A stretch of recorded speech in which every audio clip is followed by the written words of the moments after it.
Merci beaucoup de cette introduction. Je suis très heureux d'être avec vous, mesdames, messieurs, dans cette bonne ville de Nantes. Et l'allusion secrète qui a été faite tout à l'heure, c'est simplement que j'ai fait ma communion solennelle dans cette chapelle, du temps que ça s'appelait la communion solennelle, donc vous voyez que je suis très vieux, mais je retrouve ici avec vous beaucoup de souvenirs. J'ai vécu les 18 premières années de ma vie dans ce quartier. Voilà, on va s'arrêter là, si vous voulez bien. Alors, c'est un petit peu difficile ce que je dois faire ce soir, parce que finalement, le cahier des charges est assez large, puisqu'on m'a demandé de vous parler du monde. Je ne vais pas le faire à partir de la Libye ou à partir de la crise grecque dans un premier temps. Je vais vous assommer un peu de généralité d'abord, hein, parce que ce monde est difficile à comprendre, donc il faut essayer de le prendre un peu de loin. Puis si vous le voulez bien, dans le temps des questions, on passera peut-être à des travaux un petit peu plus pratiques. Bien entendu, je ne vais pas vous parler de 1962, parce que ce n'est pas mon métier. Il y a des historiens pour ça, mais je vais partir de là quand même, dans mon introduction.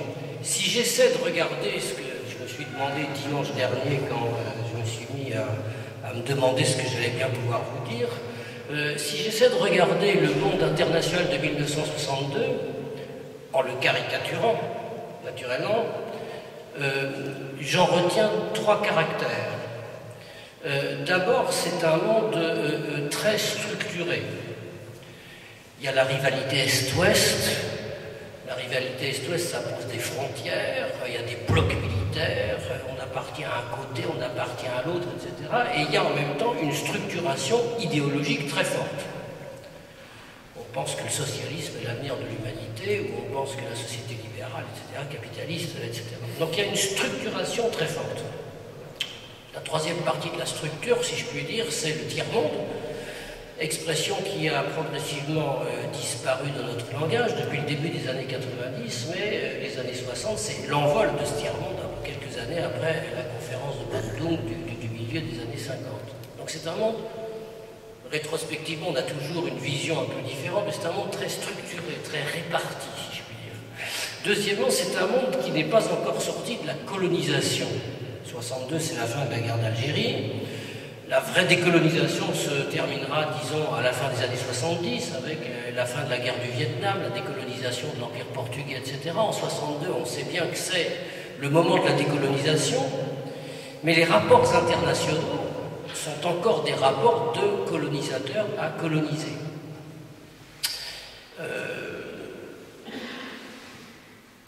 L'échange inégal, etc., on aura l'occasion d'y revenir. Et puis, le troisième caractère, c'est que c'est un monde où l'économie occidentale est dominante de manière écrasante. Ce qui a d'ailleurs à voir un petit peu avec mon deuxième point, qui est c'est un monde qui n'est pas encore fini de décoloniser.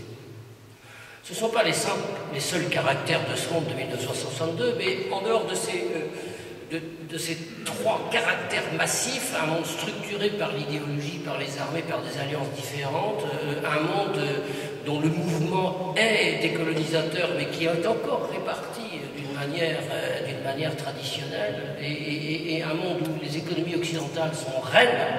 En dehors de ces caractères, on ne comprend pas grand-chose à ce qui se passe dans les années 60. Ce sont les années 60, avec leur croissance accélérée, et donc les changements culturels qui s'en suivent, et puis d'autre part les années 90, qui sont celles de la troisième mondialisation, comme on dit, hein, la première étant en gros la Renaissance, la deuxième la mondialisation industrielle, et la troisième la mondialisation de l'information à la fin du XXe siècle. Ce sont les années 60 et les années 90 qui vont fondamentalement changer nos sociétés et changer la société internationale. Pardonnez-moi ces approximations et ces caricatures, mais il faut bien partir de là.